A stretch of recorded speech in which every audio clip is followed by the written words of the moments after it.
Good evening, everyone. I'm Jack Byrne, Dean of Sustainability and Environmental Affairs at Middlebury. I use he, him pronouns. And on behalf of the Franklin Environmental Center at Hillcrest and our new Climate Action Capacity Project, I want to warmly welcome you all to this exciting event and thank you for being here. We begin with an acknowledgement. We pause to acknowledge that Middlebury College sits on land which has served as a site of meeting and exchange among indigenous peoples since time immemorial. The Western Abenaki are the traditional caretakers of these lands and waters, which they call Ndakana, or homeland. We remember their connection to this region and the hardships they continue to endure. Let us take a moment of silence to pay respect to the Abenaki elders and to the indigenous inhabitants of Turtle Island, past and present.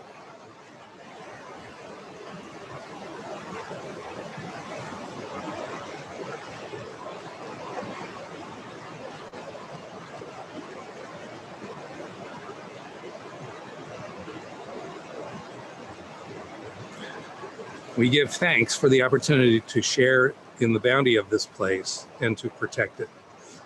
We are all one in the sacred web of life that connects people, animals, plants, air, water, and earth.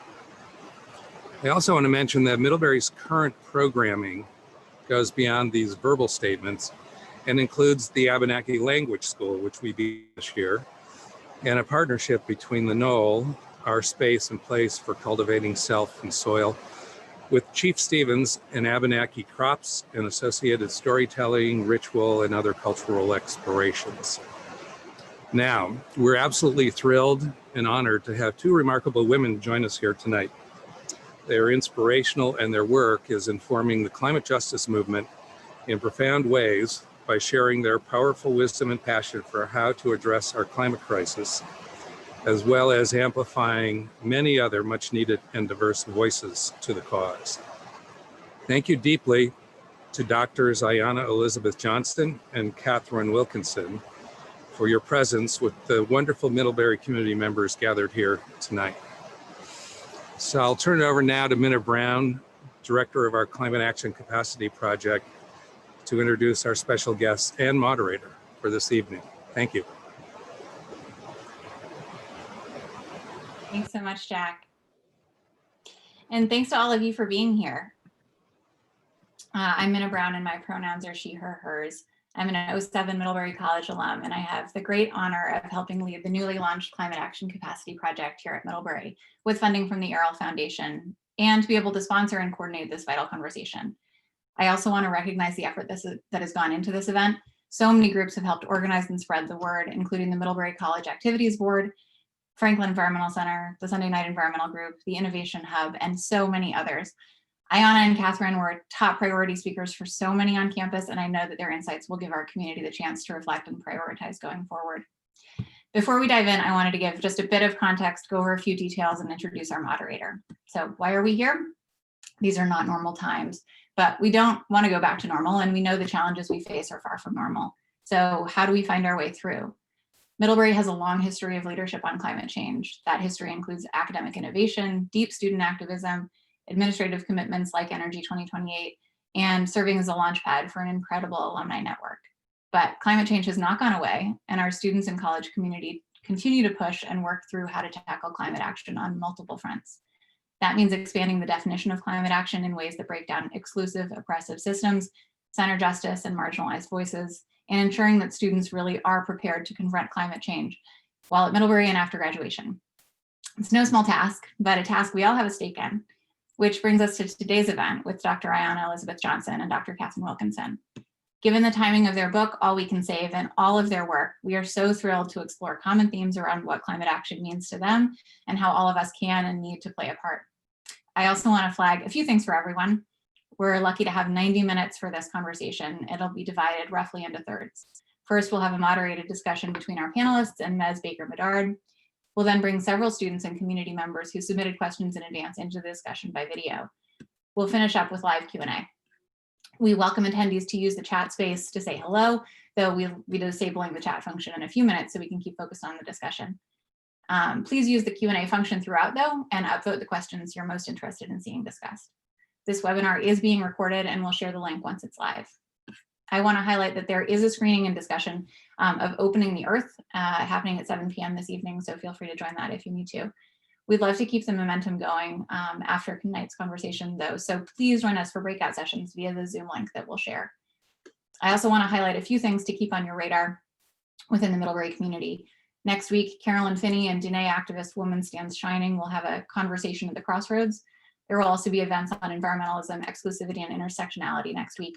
And J-Term in the spring will be full of opportunities to engage.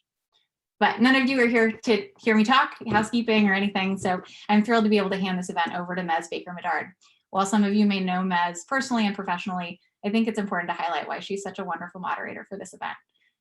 Knowing that we'd be bringing in today's speaker to discuss their work and the stories of the climate feminist renaissance, as they call it, Mez was a natural fit. As an assistant professor of environmental studies, her teaching and research focus on gender, race, and environmental justice, and she's a strong advocate for both preparing our students well and thinking about how our institution can approach large-scale challenges. So as I pass things over to Mez, I want to thank her, our speakers, the students, faculty, and staff who have worked to make this event possible, our funders, those who submitted questions, and all of you for joining today. Thank you.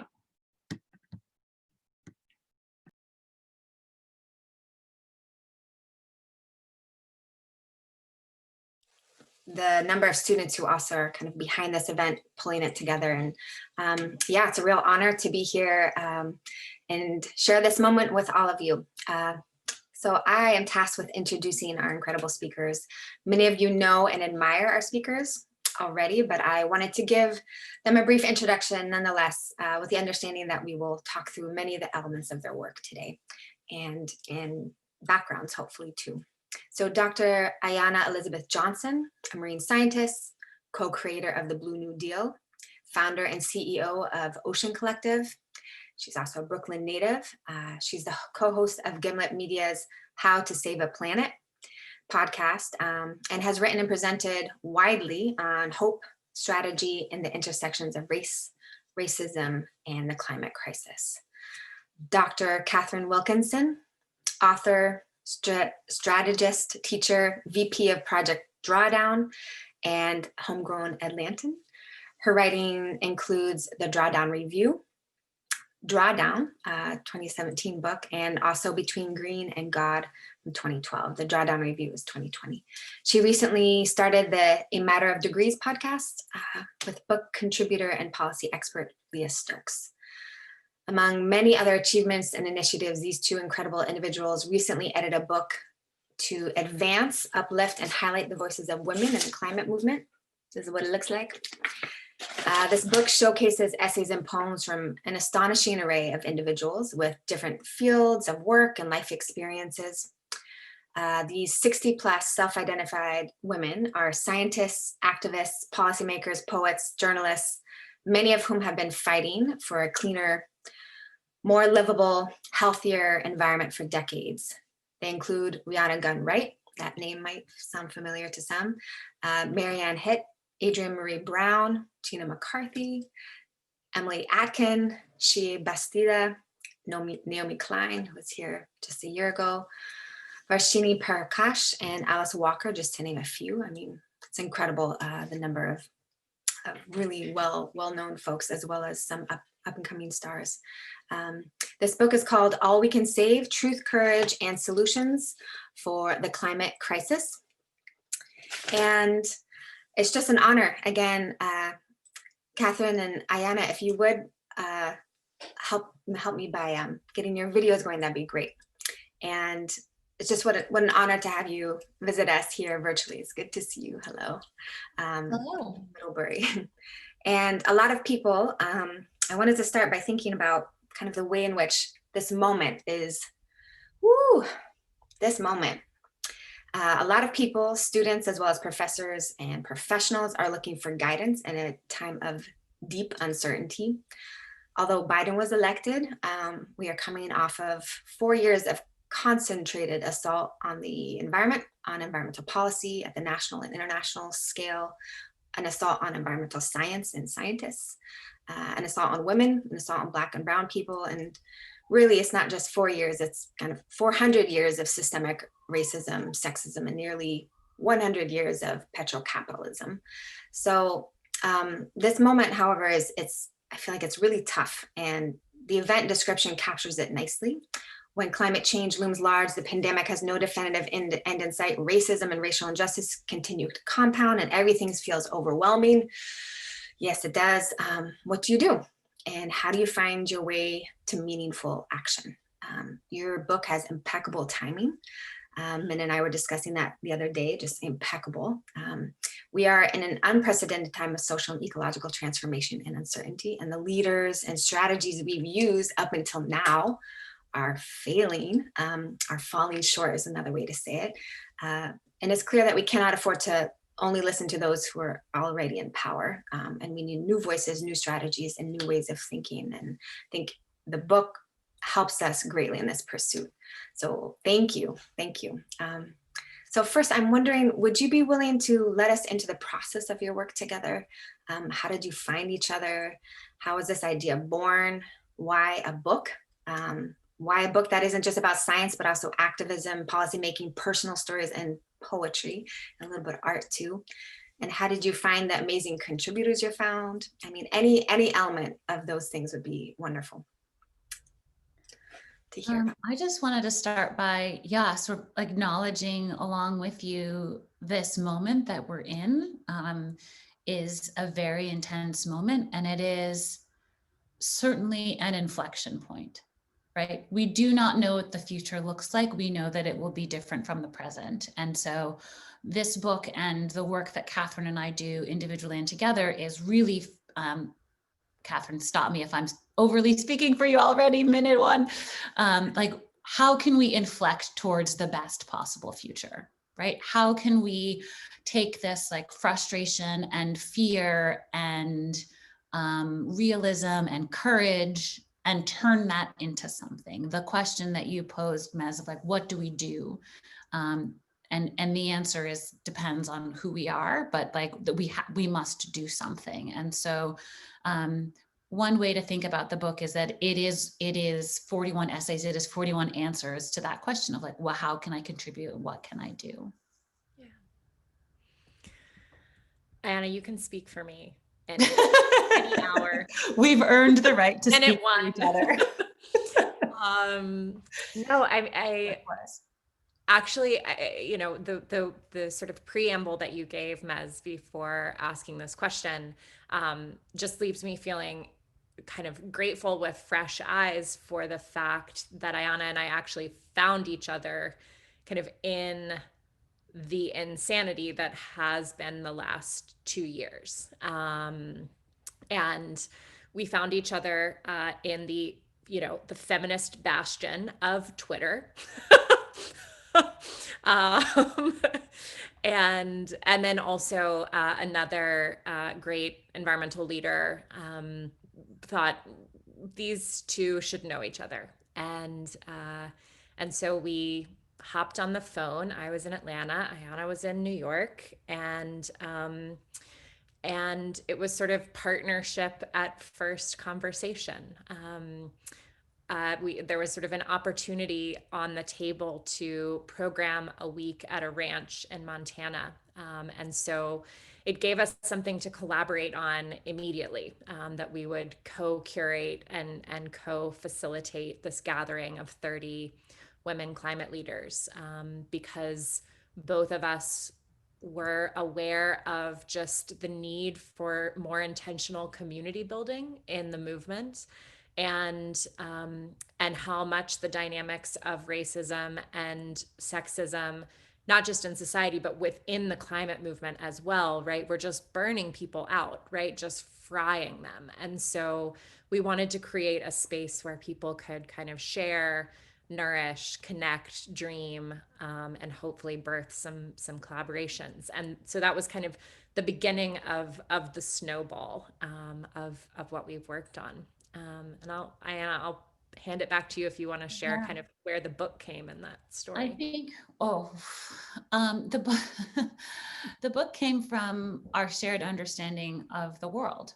right? That it was born out of frustration and honestly, like a bit of rage. We were so sick of seeing the same people control the conversation, the same people with all the money and the power and the resources deciding who we should be listening to and funding.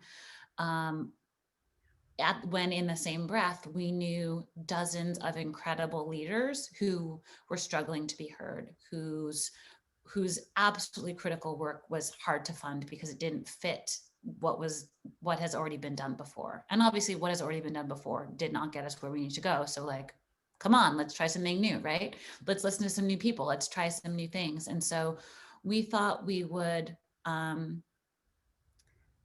sort of see if we could, in a sense, like jujitsu this whole idea of books as a path to thought leadership, to say like, we're bringing all our friends. Like these are all of the people who have inspired us, whose work is truly remarkable, who have important insights to share, and like we're going to share their wisdom with you.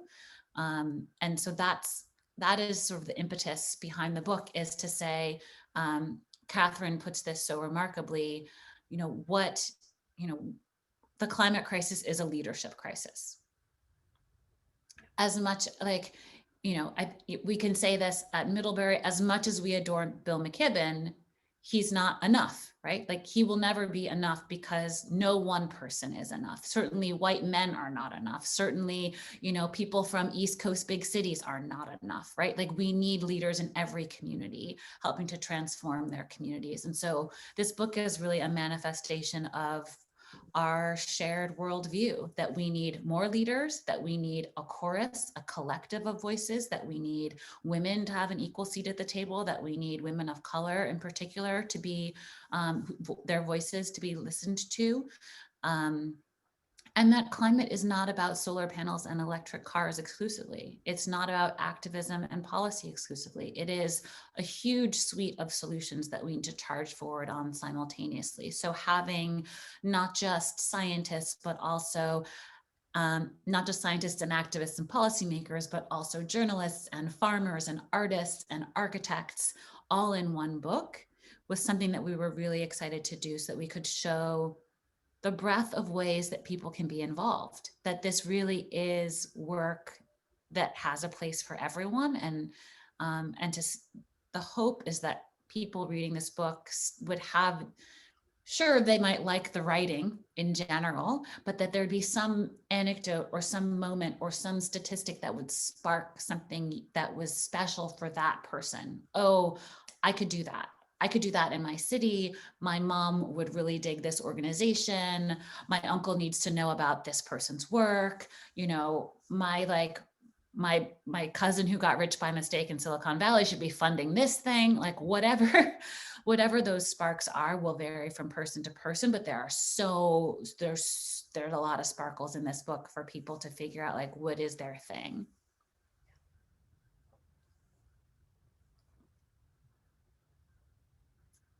I think you're muted. Oh, is it now on? Oh, now I can hear you. I think I have a delay in my unmute, so I gotta like read when you're about to finish your sentence and unmuted that. You said something that was really striking. The climate crisis is a leadership crisis, and leads me to the second question, which is, when it comes to climate change, what are the ways in which who is president matters, and what are the ways in which it doesn't matter? And I realized that I think I saw you recently did on How to Save a Planet, a podcast on this, but would you mind? I think Katharine did an episode on this too. Yeah, I was actually going to say, Katharine, in your podcast. So I'm wondering, you've kind of answered part of that already, but I'm wondering if there's anything else you'd want to add to that. Does president matter? Who is president matter? It matters. The short answer is yes. So I interviewed Abby Dillon, who has an essay in the anthology. She's the president of Earth Justice, whose tagline is, because the earth needs a good lawyer. They sue the federal government, no matter who is president, about making sure that we're protecting our air and water and public health and all of these things. And they have had to double their staff under the Trump administration just to keep up with all the lawsuits. They went from 200 to 400 people to just keep up with like trying to hold the line, let alone like do anything new to protect and restore our environment. And so hearing from her, there really has been a truly remarkable difference. And the way she put it was like, when Obama was president, we actually sort of thought presidents weren't that powerful because he wasn't able to do as much as he had wanted to and that administration had wanted to. But when you have a president who's like hell-bent on destroying everything, you realize how much power the president actually does have. Yeah.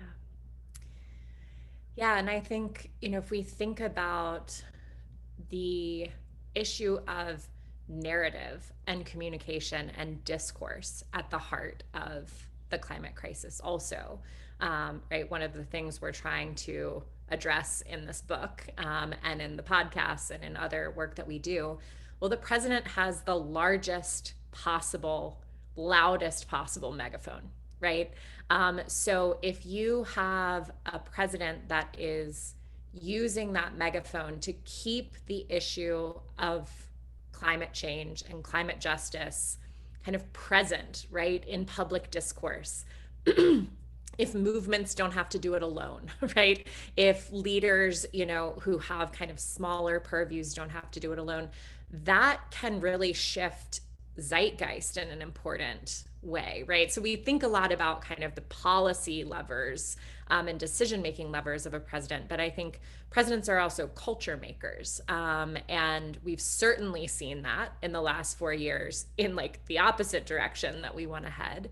And so what might it look like actually to have someone, thanks to, I think, a combination of Jay Inslee, Bernie Sanders, Elizabeth Warren, the youth climate movement, some good advisors, right? Joe Biden has become a much better kind of narrator for the urgency of this issue and what can be done, and the opportunities for jobs and justice at the heart of that, right?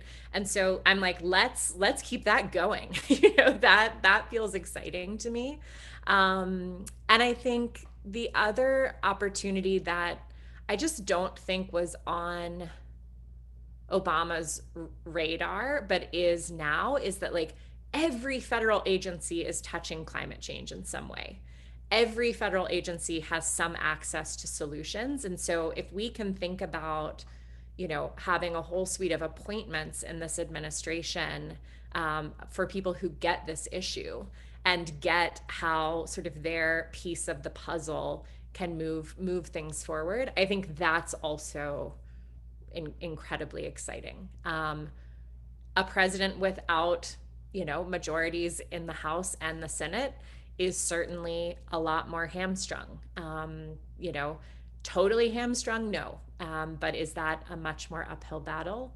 Yeah, it is.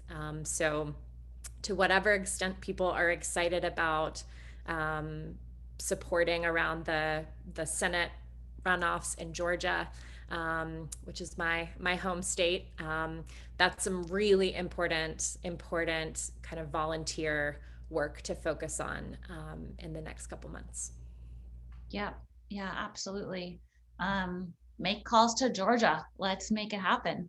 I think the thing I would add is, just to answer your question, maybe like in a super practical way, is the president controls all of our federal agencies, right? They are appointing the heads of all those agencies. They're building their cabinet. We've seen a lot of, discussions in the press in the last week about who Joe Biden's going to appoint to different things. Is he going to appoint a Secretary of Education who cares about climate literacy? Is he going to, appoint, national security people who are caring about climate, right? Are we going to be including climate expertise and prioritization in not just not just at the EPA, but throughout all of the federal, at the Treasury Department, right? Like at the Justice Department, like this is literally the context within which all of our decisions are getting made, whether we acknowledge it or not. And so the president has a huge ability to direct federal agencies through their appointments, there are, I think, like 3,000 political appointee positions, something like that. So like he's going to bring in thousands of people with him to the federal government and make so that is a potentially large transformation. And also, like, the regulations. So the Clean Water Act, the Clean Air Act, they set what the federal agencies can do, but those federal agencies write regulations. And assuming those regulations are in line with those acts of Congress, there actually is quite a lot of leeway for how we're implementing these acts of Congress. So that all is depending on the administration. So there's, we can't pass comprehensive federal climate policy without Congress getting on board. But there are a lot of other things that can be done.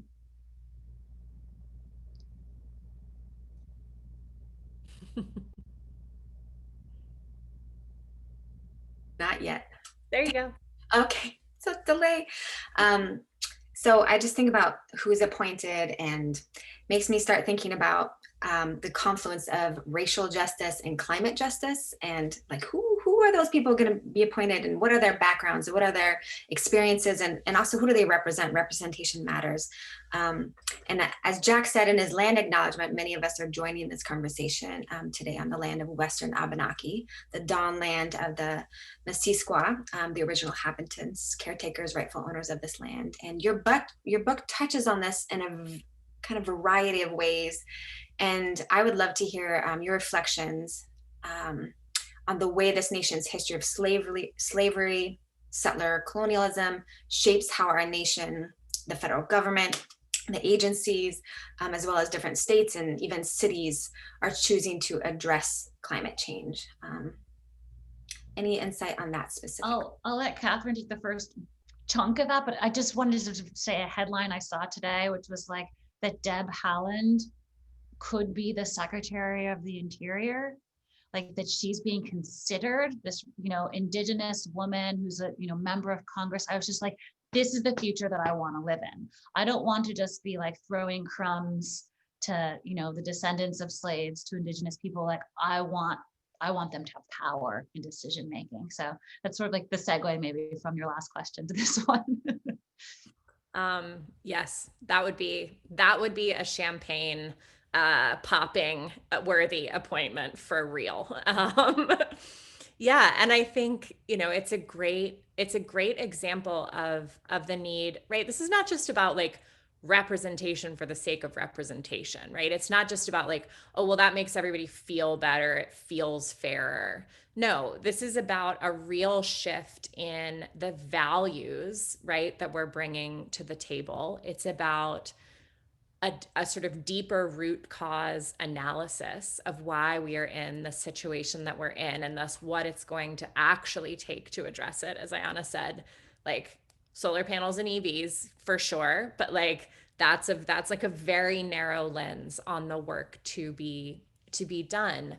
And I think Tara Hauska's essay in the book touches on this so powerfully, which is that we need a values shift to be able to see the kinds of outcomes that we're looking for, right?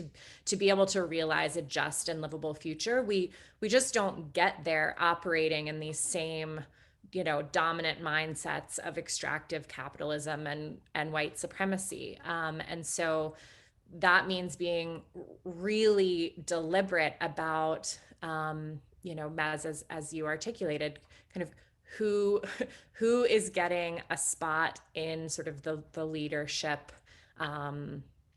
cadre, and so there's, I think really we think so much about the future when we're thinking about the climate crisis, right? About what's ahead, what could befall us, what our options are, what's still possible, what a kind of radically imagined future could look like. But we need to be looking backwards in time just as much as we're looking forwards, both in terms of the places where we as a culture, as a country have gone wrong, but also where we've left really good ideas behind, right? Where we've left behind ways of being and doing and relating and understanding our relationship to one another and to this place that actually we need to now kind of bring forward. And I think in terms of, you know, just deep capacity to do that, right? Indigenous communities that have been carrying kind of those gems this whole time are so well poised for that. And we felt really grateful to have Tara's perspective in the book.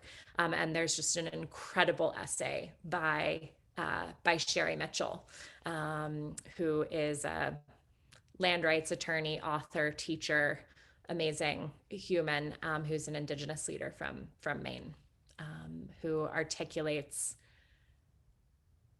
really, really powerfully the kind of shift of the kaleidoscope that has to happen for us to have a chance. I think you can just be bold and like not mute. Just let it rip. Yeah. Yeah, you'll hear all my chair squeaks and everything. That's fine. So I'm going to ask, I think, just two more questions. And one is kind of relating to this idea of a climate feminist, but I'm going to kind of relate it to something that you were just talking about, Katharine, which is thinking about bringing voices to the table, this metaphorical table. And I'm wondering what, if any, are the edges or potential issues of thinking about different people's kind of backgrounds. So maybe specifically selecting people who come from underrepresented groups that have previously been kind of not just sidelined, but actually actively silenced, and whose ideas have been around since time immemorial. I'm wondering, what is the kind of edge or potential issues of thinking about their stewardship or women's environmental stewardship? And I'm thinking about things like the double or triple burden. I'm thinking about early ecofeminist tropes in terms of gender, environment connections, Mother Earth, or problematic kind of gender binaries or exoticism. And I'm just wondering, so there's all those issues, but layered in that is also this idea of what is it going to take for women or people of color to be at the big decision-making table, whether it's in the government or international negotiations, corporate agreements, trustee meetings, but not have them carry the burden of all the labor, organizing, and self-sacrifice. I'm wondering, what does that look like? I think there's versions of that being done really well, but I also have seen a lot of pretty problematic practices.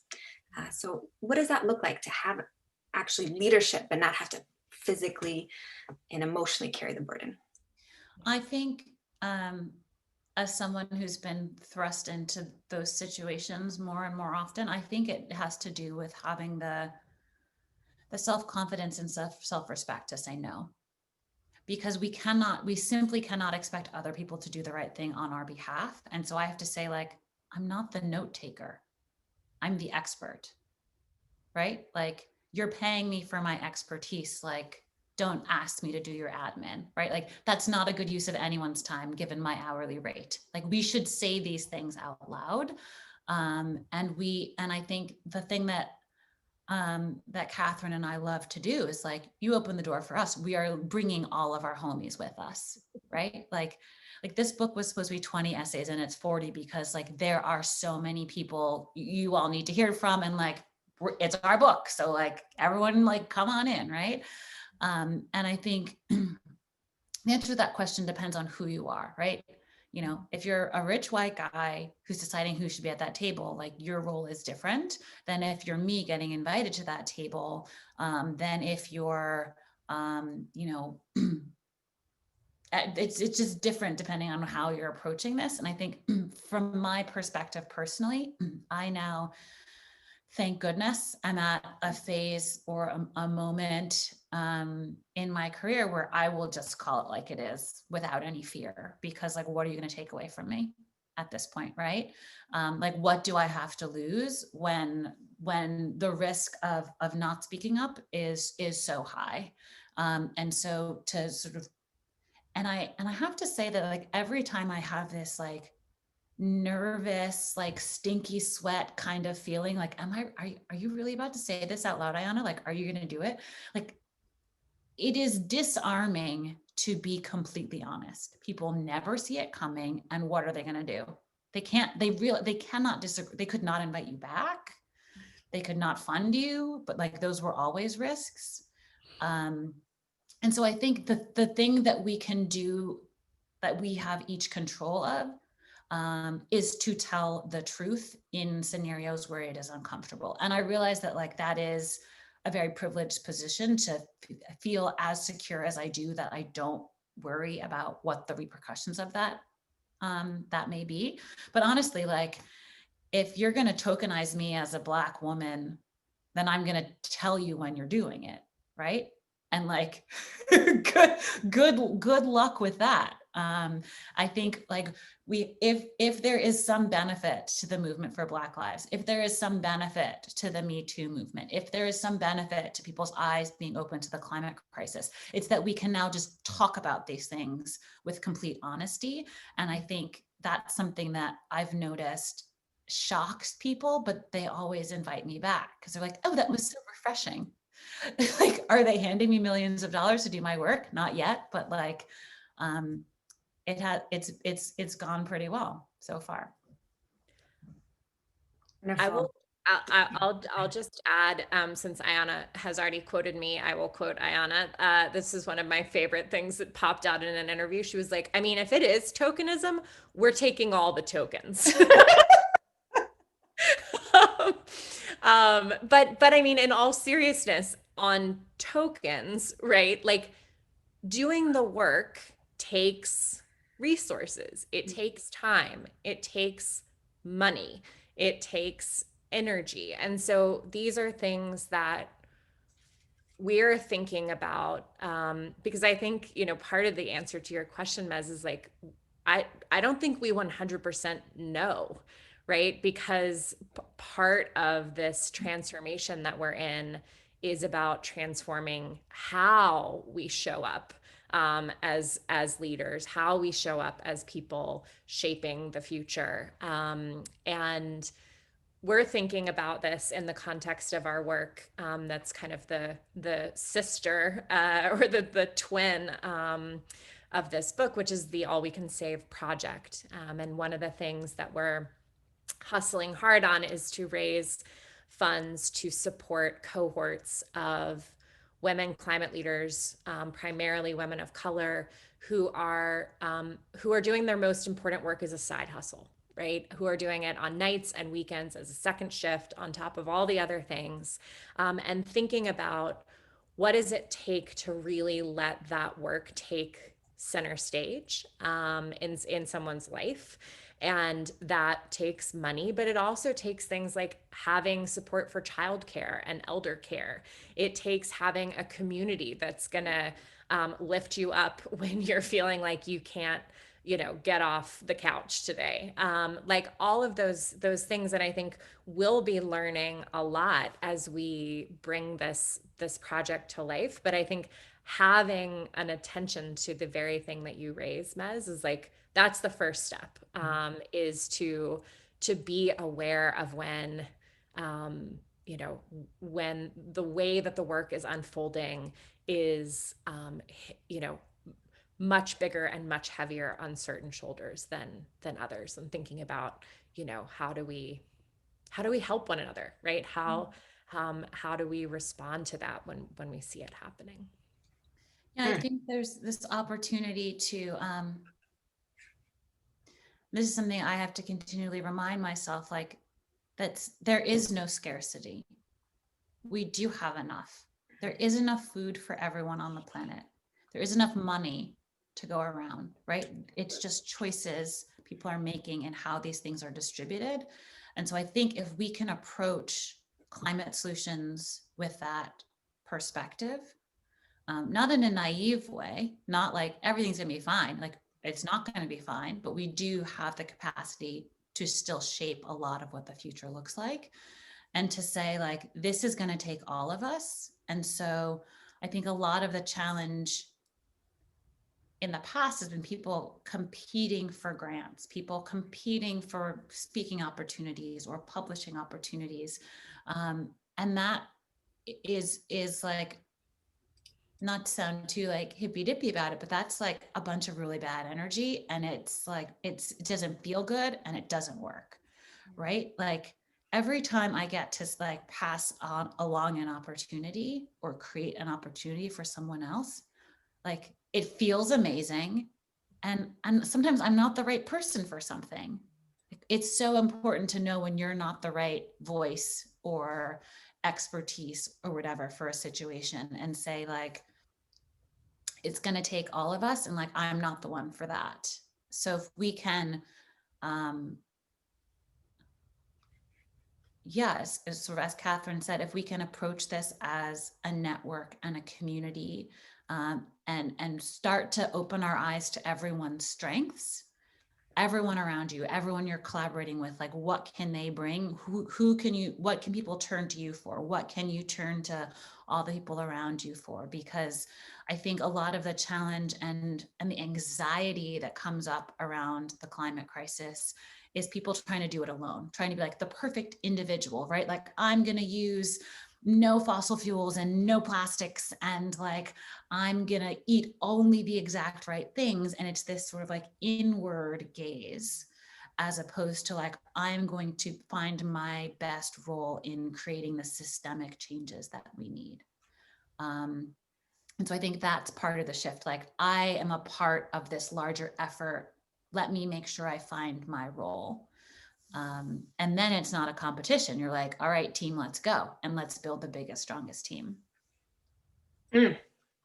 So taking cue from that, I have another question, but I'm not going to ask it because there are a lot of other people, participants who want to ask their questions. So I'm going to make space to bring more voices into this conversation. I really want to ask my question, but it's not the inward. So I want to shift the questions. So at the moment right now, we received a lot of questions from students and other community members in the lead up to this talk, and we are excited to bring in their voices. I think for part of this next section, we had some people who submitted questions early, and we're going to try to bring their video in so you can actually see a little bit of personal contact. And I know they're eager to have a chance to interact directly with you. So if you wouldn't mind, whoever's in charge of the tech piece of this, Molly is our first one, environmental studies major, and go ahead and unmute yourself, Molly. Hi. Hi. Thank you so much both for joining us tonight. This has been amazing. My question is mainly about, it's so exciting as an environmental studies major, and just anybody who cares about the planet, to see an administration coming into the White House that cares about climate action and wants to make change. And listening to podcasts like yours, Dr. Johnson, I've been getting really excited about. It really just sounds like there are a lot of amazing people working on Biden's climate plan, and making like really tangible plans that will be able to spring into action soon after he takes office. I'm wondering, kind of as an environmental policy major who just has no idea how that world works, like what are your recommendations for how to get involved in that, and like how to find the opportunities where they actually will want young people like coming into these new programs and helping to start them? The first thing I would say is you should listen to Katharine's podcast about how the Biden team came to embrace this goal of 100% clean energy by 2035. It's super interesting. I didn't know this story. I think you'll learn a lot from that. And I think one of the things that we learn from stories like that is how policy evolves, right? Like how, Inslee's crazy team comes up with this idea and everyone thinks it's crazy. And then it turns out, no, they've actually done their homework and it's possible. And how do we get people on board with these really ambitious goals to the point where we have, a new president who's like, absolutely 100% clean energy within the next 15 years. And sure, we should protect 30% of nature by 2030. And we should, yes, 40% of the resources for climate infrastructure going to disadvantaged communities, right? Like these are remarkable goals. And so I think it's on each of us to A, know what those goals are, and B, hold them accountable, right? Like to track that and be vocal about that. And I think there's, what year are you? I should have said that. I'm a senior. Okay, so I think that you can get a job in policy is like the real answer. My first job out of college was I worked in the policy office at the Environmental Protection Agency. And I think, it's going to be a very, very exciting time to work in government. There is so much damage to be repaired, and there is so much new work to do.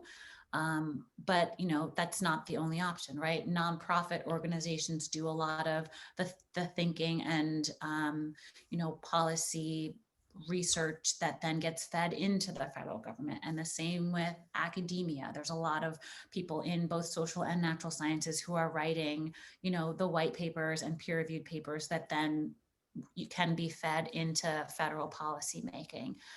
There are a lot of decisions that are happening at the state level. I mean, I think it's great that we finally have again, a president who gets it and is like, all right, we're in.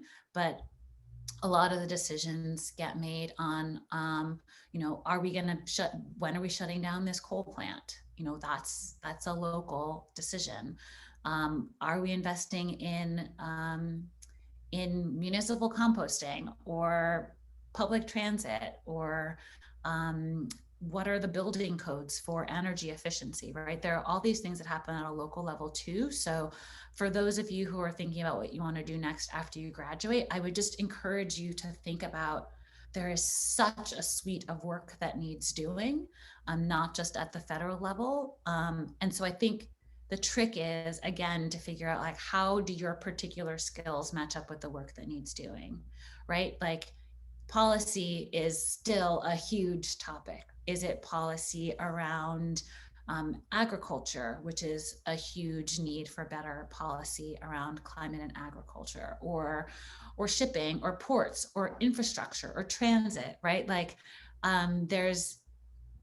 I love these questions that are like, what should I do? I want to be useful, but then it just makes me want to ask you like 20 questions that I could come up with a better answer. So all that is to say, like, there's so much work to do. And so think about how you can map your skills, your interests, your network, and map that onto the work that needs doing. So it's a little bit of a Venn diagram, and you'll figure out, like, what gets you out of bed in the morning needs to be part of that too, right? Because there's so much to do. We might as well do the part that we find to be the most interesting. Brilliant. Thank you. Elizabeth Reyes, if you wouldn't mind unmuting yourself and asking your question too. And Valerie Blakely, you're on deck.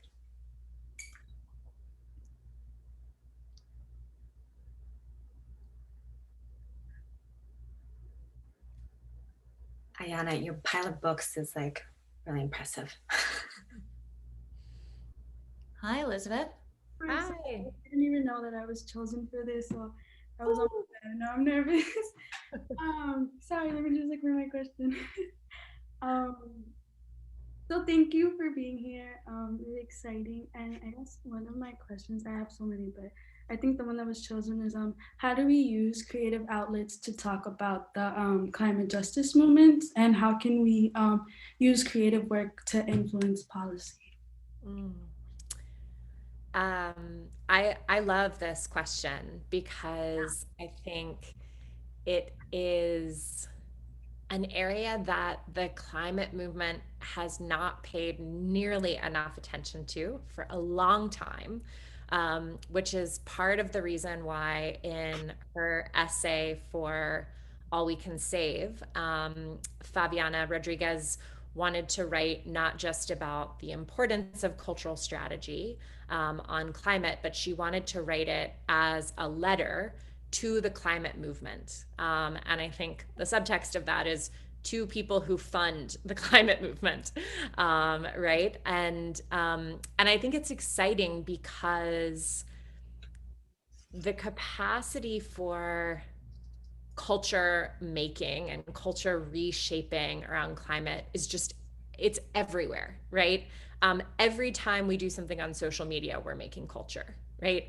Every time we participate in a public event, we're making culture. And so I love sort of the kind of democratic nature of this opportunity. And I think just kind of picking up on one of the things that Ayana was saying is kind of what piece of that you have fire in the belly for, right? Both of us are word nerds. We like writing, we like editing, we like bringing publications to life. It turns out we both like podcasts. It turns out we both, like to do kind of, sort of public speaking, like educator mode in public. But like Favia is this incredible visual artist, and she brings that work to the movement. There are documentary filmmakers who are bringing that talent to the movement. So I guess all of that to say is that literally any possible cultural mode or outlet that you can think of, there's a climate opportunity there. Anytime we're telling a story, there's a climate opportunity there. So that's kind of that's sort of an all of the above sort of answer to your question. But mostly I just want to reinforce that I love that is where your head is, and maybe your heart is, because it's a big opportunity. And you'll see if you pop open the pages of All We Can Save, I hope there are copies floating around campus, that there are original illustrations in the book. Madeline Jubilee Saito does these wonderful poem comics, she calls them, and she did 30 days of climate comics in 2019, and Sunrise Movement tweeted that out and we found it, and we were like, we've got to reach out to this woman because we've got to have her art in the book in All We Can Save. Now we can't possibly do this anthology without her work. And so I think that's just it's a great example of the way in which just like putting work out into the world and sharing it, you never know where that will go. And Ayana's popping some great things. Yeah. So your question reminded me, yes, of Fabiana's essay, who writes about the role of art sort of more formally, but Kendra Pierre-Louis writes an essay called Wakanda Doesn't Have Suburbs, about how Black Panther is actually one of the few examples we have in popular culture of what a sustainable future could look like if we get it right. And so we published her essay as an article in Time. And so I just dropped that link in. I think you might enjoy her very sassy riffing on the ways in which we've failed to use popular culture to talk about climate and what it looks like when we do it well. And then a link to Madeline's poems as well. But I'm, as Katharine, very excited that you're asking this question, because when we think about policy change, that often grows out of a shift in culture, out of a shift in the status quo, out of us collectively, the people, deciding that we want something more or better or different. And so the work to shift culture through art is super powerful. Wonderful, thank you. Valerie, would you unmute yourself, Blakely? Hi, thank you for taking the time to talk tonight. Since Biden's win, I feel like I've been even more anxious about how we're going to address climate change in the next decade because of this tide of misinformation that is happening. And so my question is partly, what do you see as like the threat of that misinformation to how we can address climate change? But mostly, do you have thoughts on what we can do to combat that misinformation, either on a broad scale or like in our daily lives? I share your anxiety about that. I will just start there. There is so much damage to undo. And I think the thing that I saw last week that made me think like, maybe we can do this was polling from Fox News of their own viewers. The results of the poll were that 70% of Fox News viewers were concerned about climate change, the impacts of climate change, and 70%, 72% think that the government should do more to support clean and green energy. And so when you ask people these questions outside of, say the term Green New Deal, people do want clean air and clean water. People do want jobs in the new economy. They don't want to get left behind, right? And so, coal communities know that that's not best for the health of the people who live there, but how are we providing alternatives? So I think really focusing on what the transition looks like that doesn't leave anyone behind is one piece of that, because a lot of the resistance to change is the fear that the future won't be very good for you personally. But you're right. I mean, there's a lot of work to be done to deal with misinformation. So making sure that we're not a part of that. Like, I think there's an impulse to share anything that aligns with our own views that we need to protect the environment, but even sometimes some of that is not well supported. So we can do our part of not contributing to that and just sharing stuff that's really reputable. Catherine, what comes to mind for you? I think just a couple things come to mind, which is, I mean, the good news is that we have been trending in a consistently good direction in terms of, what we know from polling. Ayana mentioned the Fox News poll, but very steadily, we're increasing the percentage of Americans who understand that climate change is an issue. They're worried about it. They want us to act on it. And also in the other direction, the percentage of people who just flat out, refuse to understand climate science, deny climate science, they keep dwindling and dwindling and dwindling. And folks who've been in the middle, kind of like, I'm not really sure, like maybe, but maybe not, they're moving in kind of in the right direction. So the good news is that actually, certainly climate communication, media, none of it has been perfect, but it is, it's making inroads. And so, I try to remind myself that the people spewing misinformation, they're very loud, but they are like, they're an endangered species when it comes to climate. And I think the other piece, as Ayana was saying, sort of not participating in it, is also just continuing to tell the truth, grounded in good, robust facts, but also, and Emily Atkin, who's a climate journalist, writes about this in her piece in All We Can Save, which is called Truth Be Told, that we have to say the so what, right? Not just kind of rattle off a litany of facts, but help people understand what does that mean for our lives. And the very last thing, because I know we need to keep rolling, but for the last few years, I have been the editor-in-chief at Project Drawdown, so living in the world of climate solutions. And I think oftentimes solutions become a much easier kind of fertile ground for bringing folks along. And folks are excited about climate solutions even when they don't think that climate change is a thing we need to worry about. And I think that's really promising, so long as we are thoughtful about how we move solutions forward, with attention to who decides and who benefits, and how any drawbacks, including the ones that Ayana was referring to, get deliberately addressed and mitigated. So those are just a few thoughts. There's strong agreement that we should conserve resources, right? that we should be efficient with our use of energy, that solar and wind are good economic opportunities for people. And as Catherine mentioned, I think it's like 10% of Americans now are like strong climate science deniers.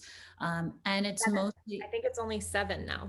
7 now, and it's mostly conservative white men. So it's a very small and like pretty specific group. And so the other piece of good news, because we're speaking with you all, college students, is that there's some really interesting social science data that says that young people, teenagers, adolescents have a lot of influence over their families. So if you have people in your family who are like not quite on board with like climate crisis and we should do something about it, you are most likely to be the person who could change their mind. Not a journalist, not a scientist, but you. And especially for girls. Girls have this outsized influence, especially on their fathers. So if you have a conservative climate denying dad, like you are the person most likely to open their eyes. And that is a series of conversations, and it is about feelings as much as it is about facts. It's about your shared values. It's about, what's at stake if we don't get this right. It's about, as Catherine said, like all the things we should be doing anyway that happen to help solve the climate crisis. And so I think there's a lot of opportunity there. Great. Since Kate is queued up, Kate, go ahead and unmute yourself, and then we have a few more people lined up. We're probably gonna go to the broader Q&A that we can then see in the chat right here. But Kate, go ahead. Great, thank you. I'll start off by saying that I'm honored to be on a screen with so many amazing women, pretty rare, which is a good segue to my question. Traditionally, mainstream environmentalism has been a very male-dominated space, but today I find environmental spaces, especially those on Middlebury's campus, to be predominantly female. How does that line up with your experiences, and how much influence do you believe gender identity has on environmental outlooks? So, a couple of things.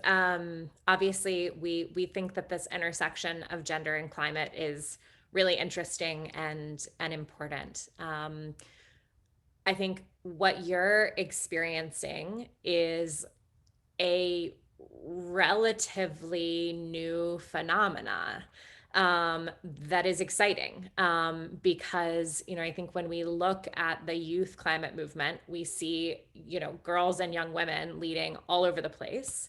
And I think, to us, that's really exciting because there's not this kind of like, hustle to try to have one's voice heard. That's happening. And I think it's taken a long time to get there. We opened the book with Eunice Newton Foote, who was a scientist and a feminist in the 1800s, who published the first scientific paper connecting the dots between carbon dioxide and planetary warming. And she was basically totally forgotten until about a decade ago. So I think it's exciting that that is now shifting.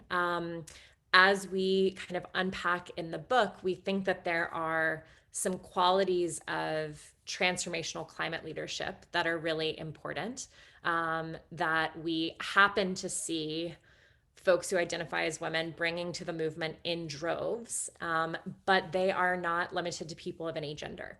And I think that's really important, that the kind of qualities of transformational leadership, which happen to be things we would consider more sort of stereotypically feminine and more committedly feminist, are things that people of any gender can engage in. And I think, kind of unpacking that, right? Kind of going beyond just the like, oh, lots of women doing climate, like what's going on here? What's working? that's like, I think that is, that's an important sort of peeling back of the layers of the onion. What'd you add, Ayana? I would add, I mean, I think it's been really incredible to watch the youth climate movement sort of unfurl across the planet, right? I mean, a lot of people think of it as, you know, Greta Thunberg started this thing. Well, let's imagine if no one followed her lead and she was just still sitting alone outside of the parliament in Sweden, right?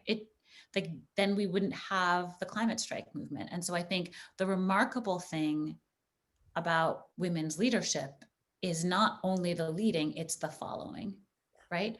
It's how many girls saw her and said, I should do that in front of the UN. I should do that in San Francisco. I should do that in Seattle, right? I should do that in Vermont.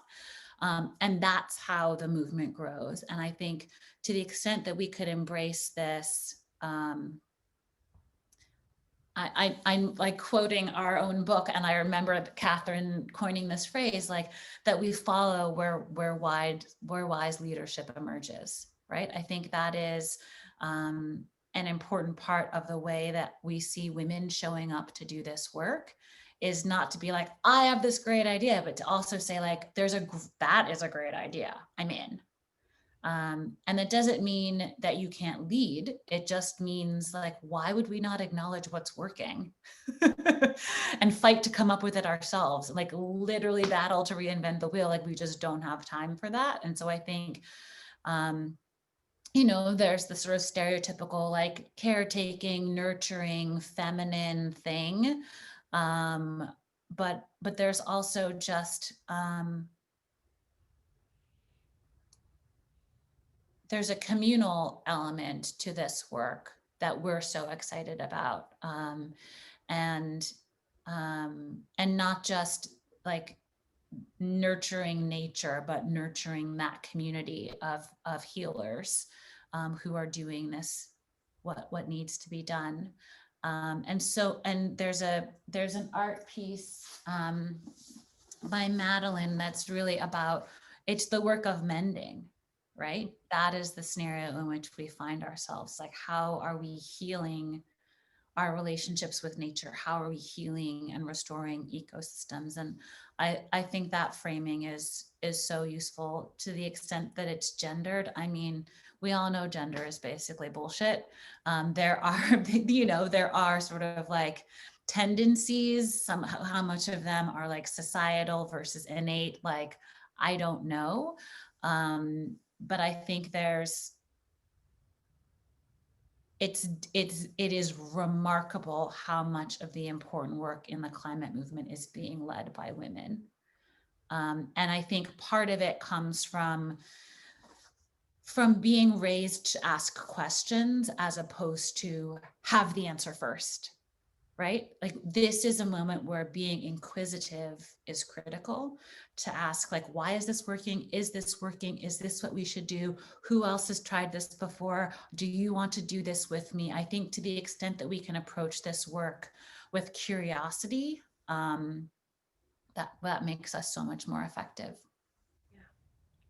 Great. Thank you again. I'm going to open it up now to questions coming through the live Q&A. And I encourage you both to look at it, but some that are thumbed up a lot right now. Are we going to try to unmute Divya, or do you want me to just read it? If I don't see her unmuted in like 3, 2, 1, I'll just read it. So Divya, an amazing environmental studies activist and scholar on campus. What does a student leader, what does this idea of a leadership crisis look like when our mainstream media calls for centrist leadership, at least at the presidential level, as the only way we can save ourselves from fascism? Oh, Divya's there. Sorry, Divya. You can unmute yourself and show us, and maybe do you want to add any to that, any piece of that to that, Divya? Hi. Oh God. That's super.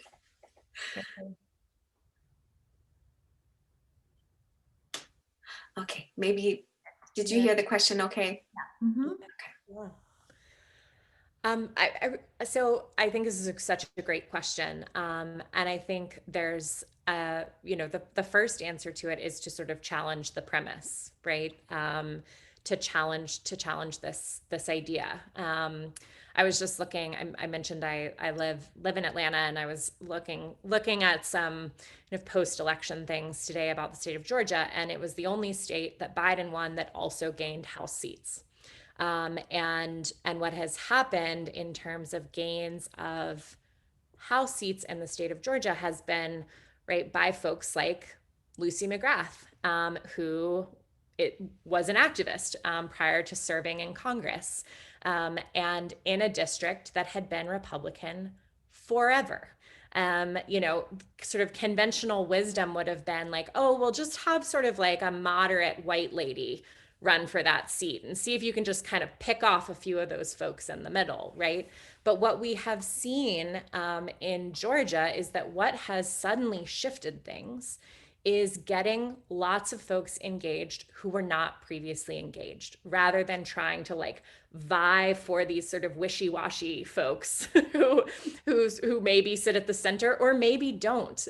It seems pretty clear that basically Biden and Trump split old people, or sort of prior voters right down the middle. And what shifted things was new voters, a lot of young folks, but not only young folks, right? And so then the question is, if this is mostly a game of bringing people into the political process, into democracy for the first time, well, then the question is, what do those people care about?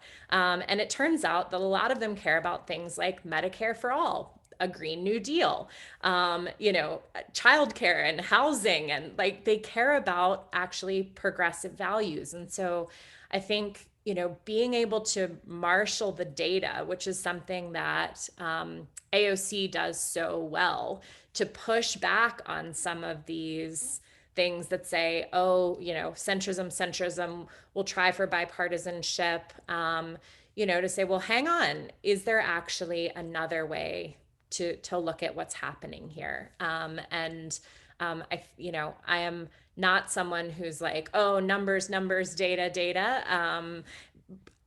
Clearly we also think poetry, art. But I think in a situation like this, being able to grab those pieces of evidence and say, hang on, let's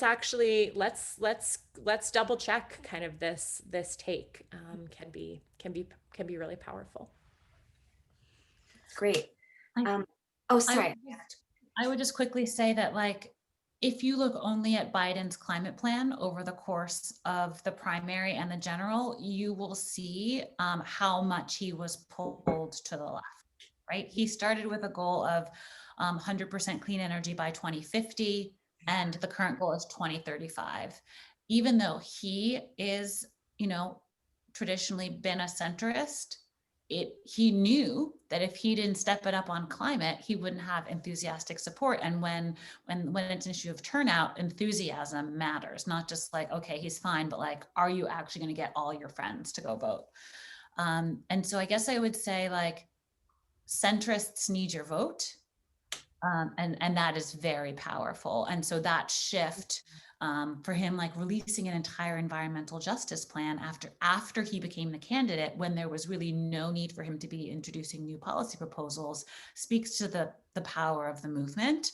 And so I think that's important not to forget, right? Like the way that public opinion shifts policy and activism influences policy is super powerful. And so the question now is simply like, how do we keep that up, right? How do we keep that energy and hold them accountable and see if we can make these goals even more ambitious? Because, I mean, his plan was the most ambitious climate plan of any presidential candidate ever. Like, more ambitious than, Bernie Sanders in the last election cycle or Hillary Clinton's. Like, it's leaps and bounds ahead because the bar has raised so much in the last 4 years about what people expect from their leaders on climate, and the depth to which we understand the severity of the crisis.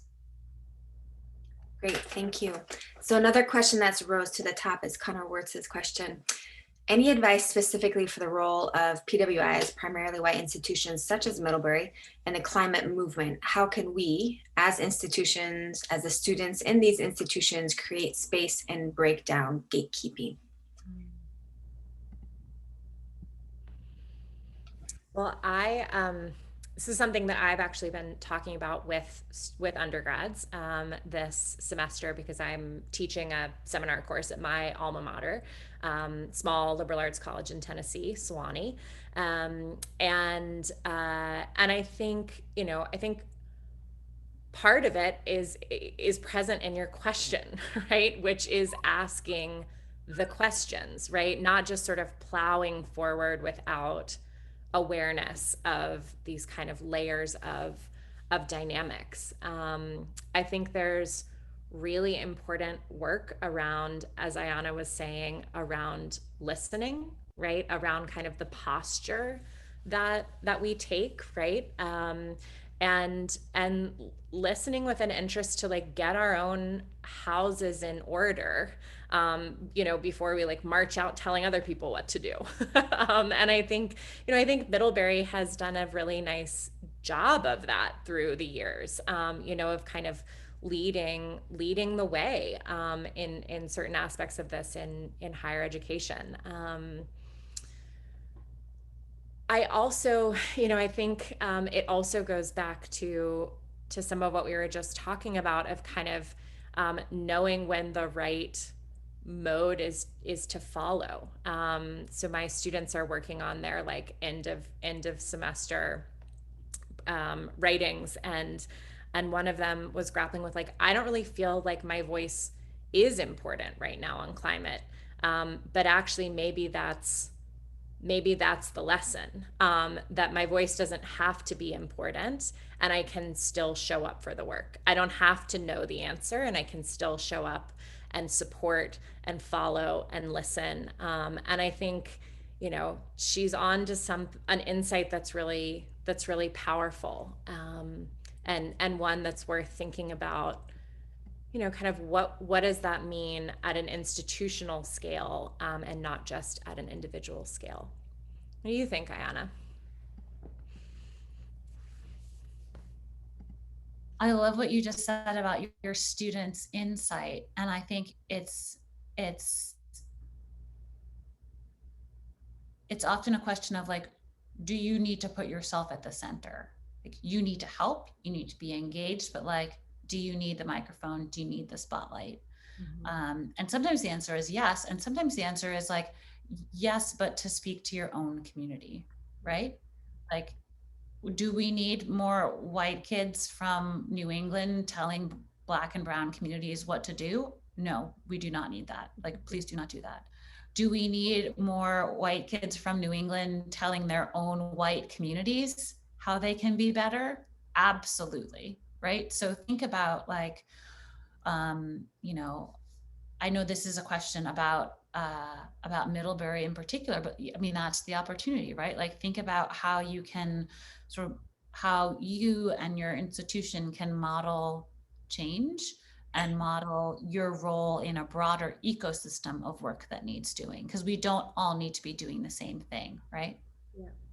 And resources, right? The thing that PWIs often have is money or space, right? Or whatever the case may be. And I think thinking about how to actively, make some of that resourcing available to others, is, I think, that's where people start to go from like, oh yes, we should have many voices at the table, to like, what do you mean?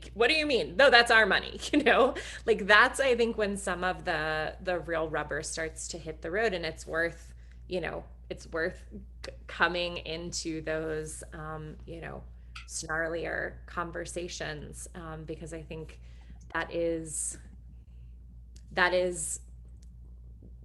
that's the reality of actually, as Connor's saying, actually breaking down gatekeeping, right? Is making sure that others are as resourced as the gatekeepers. And that, again, is kind of back to one of the things Ayana and I are hoping to do with our work going forward. Great. There's a question that's been also clicked on a lot that I want to read you. And this is from Fran Putnam. In my community climate activism, I've noticed that there are usually two age groups, young people and retired people. How can we reach the middle age range who are in mid-career, busy, have young families, and can't summon the energy to get involved in climate justice action? Katharine, you first, but I'm going to try to find Alexandria's Oh, yeah. piece. Okay. Yeah.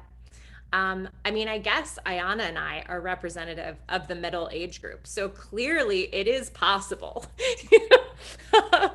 It is possible to be involved. The thing that this sort of brings up for me that I think is exciting and maybe promising, based on some qualitative research that was done kind of in the early months of the pandemic. The finding from this work was that suburban moms are deeply influenceable on climate change, like the most influenceable audience in the country.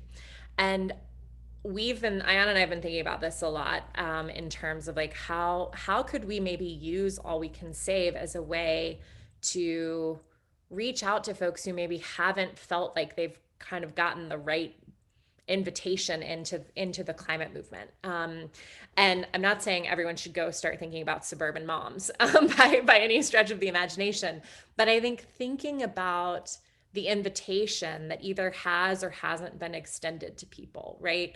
The way that social movements grow is really by one person reaching out to someone else, taking them by the hand and saying, like, we need you. And so I think, kind of thinking about how that can happen.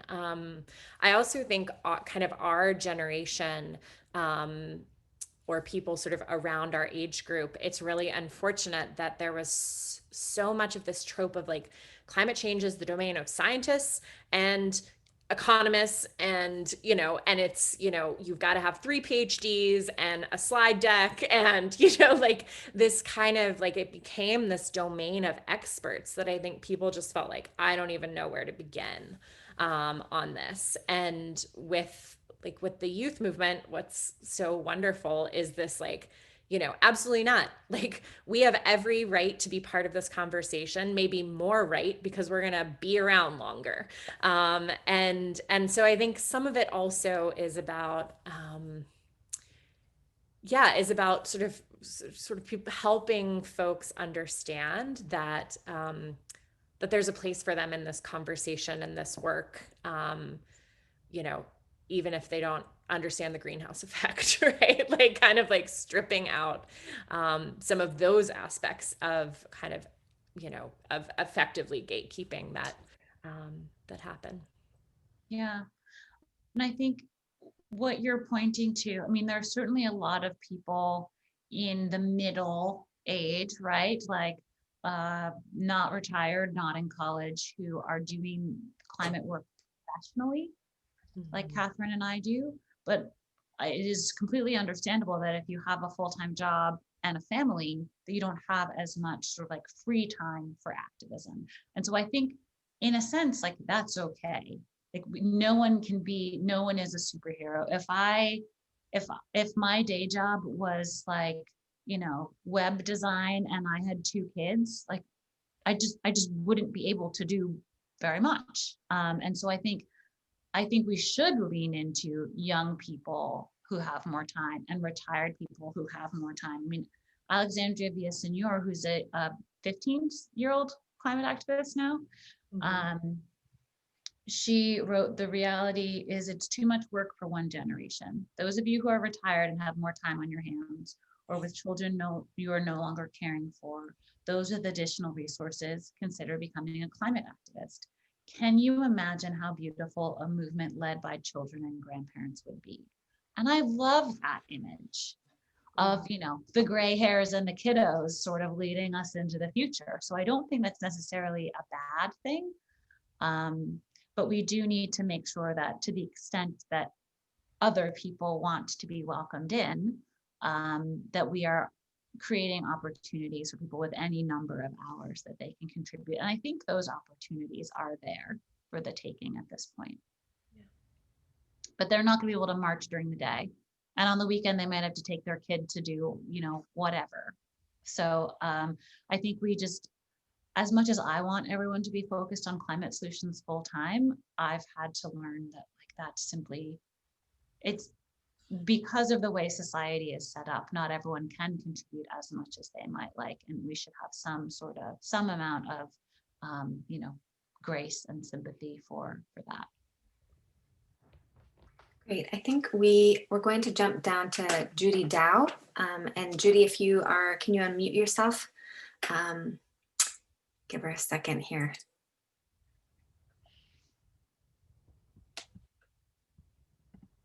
Go ahead, Judy.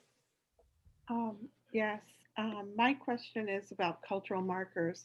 At one point you mentioned it, and I see that if we look at conflicting cultural markers like collaboration versus competition, group emphasis versus individual emphasis, and non-materialistic versus materialistic, I wonder if we might not see change. Of course, there are many other conflicting cultural markers, but I wonder if you could please share your thoughts on that.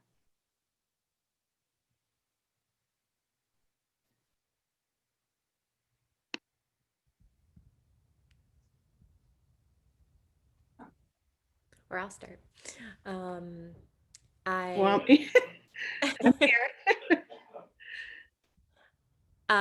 Did we get your whole question, Judy? I think so. I just wondered, it wasn't really a question. I just wondered if you could share your thoughts on conflicting cultural markers and how education around that might help us with change. Yeah. I appreciate this question a lot, and it feels in some ways also connected to the question from the neuroscience major about disciplines. So I studied. I was a religious studies major in undergrad, primarily because I found that to be a great space for grappling with the kinds of cultural markers you've raised, Judy, and the kinds of deeper perspectives, worldviews, values, narratives we bring to this space that have so much to do with what we see as right or wrong, possible or impossible, the best way to go about something.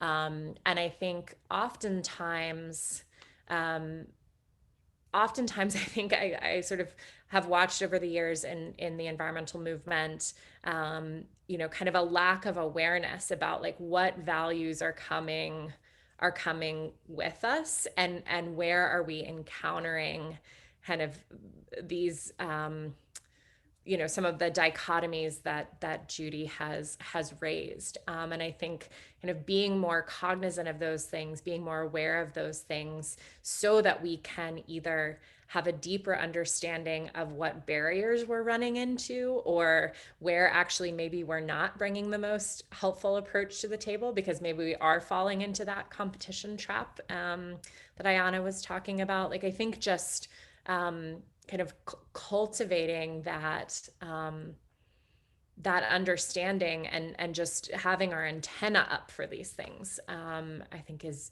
important and powerful. Mm-hmm. Great.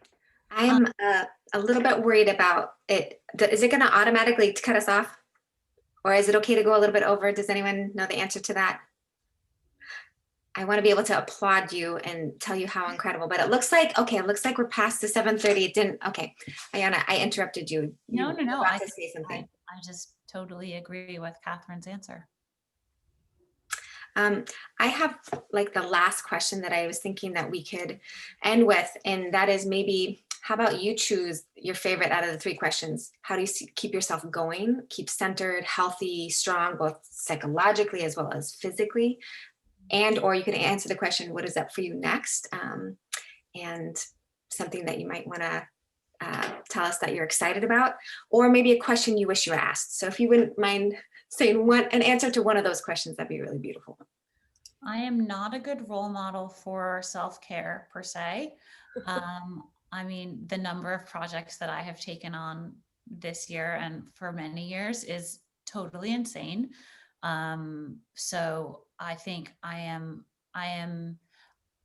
realizing how lucky I am sort of constitutionally, like the way that I am built to feed off of like getting things done and being useful, as opposed to the need to feel hopeful or the need to be thanked. Like part of these are just how your brain is wired, like what motivates you and keeps you going. And mine is just like getting stuff done. So I just lean into that, especially in times that feel really uncertain and treacherous.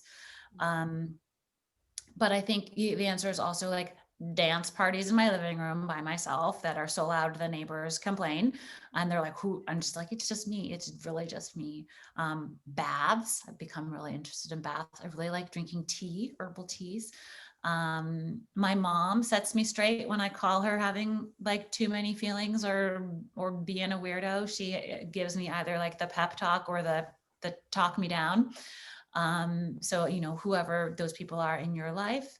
And I think the other answer to the question is like really finding ways to be useful that feel like the right use of me, my time, my brain power, my skills is really exciting. To feel like you're a part of the solution feels extremely good.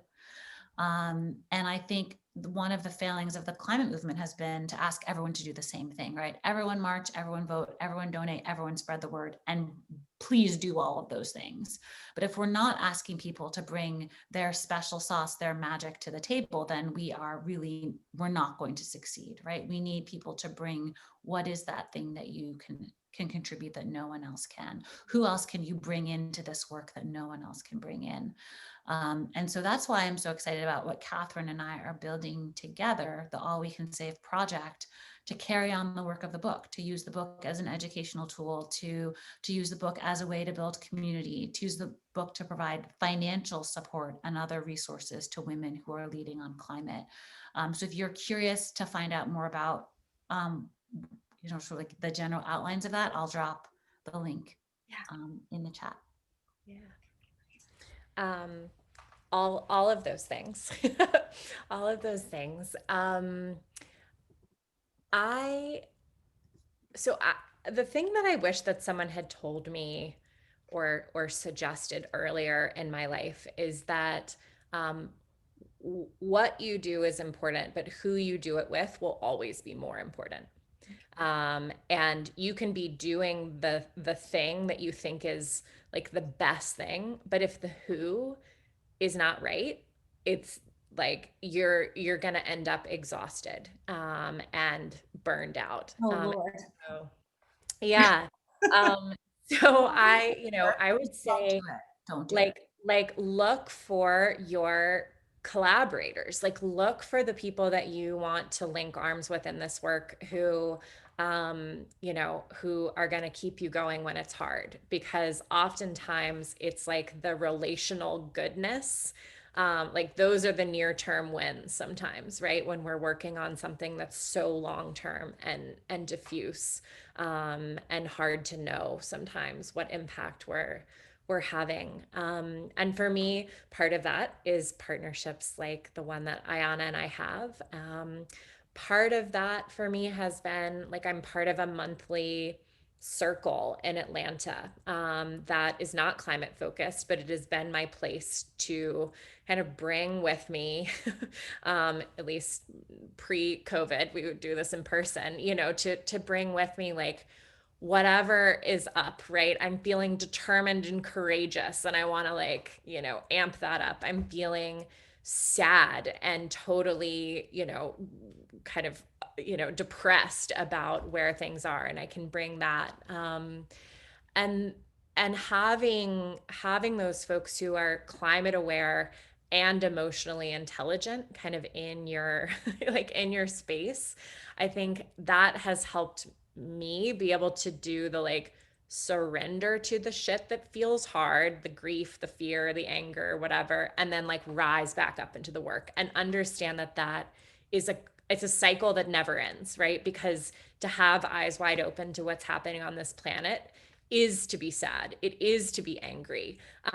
It's also to, to be ferocious and so, just kind of like getting comfortable with the fact that there's just a lot of emotional terrain to this. And Ayana shared some of the things, that help her, knowing what those little things are that can kind of nourish you day to day. For me, like having my feet in moss is a thing that I find really helpful. Animals are a thing I find really helpful. Sometimes whiskey, because but yeah, I think just having a relationship with all of that is important. And I hope that one of the things that gets to happen in the future is that we get to actually come to Middlebury in person.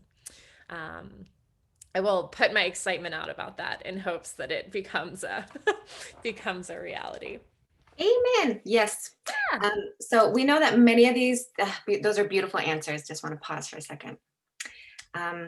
We know that many of these themes and conversations will continue, I think, organically after this video, after this presentation. But we do invite you to keep the conversation going, not you two. We want to let you go and like take your bath and go dance in your living room and cuddle with your animal or go find some moss in your backyard. Sit on.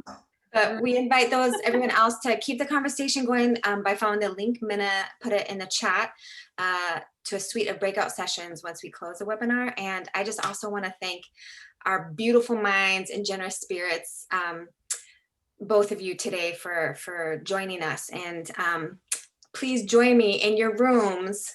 Might be a little weird for your neighbor, but applaud, like hoot, yell, and the echoes of your claps and your yells will reach them on the winds of change. But join me, and I will also play a little of applause. So join me in applauding where you're at.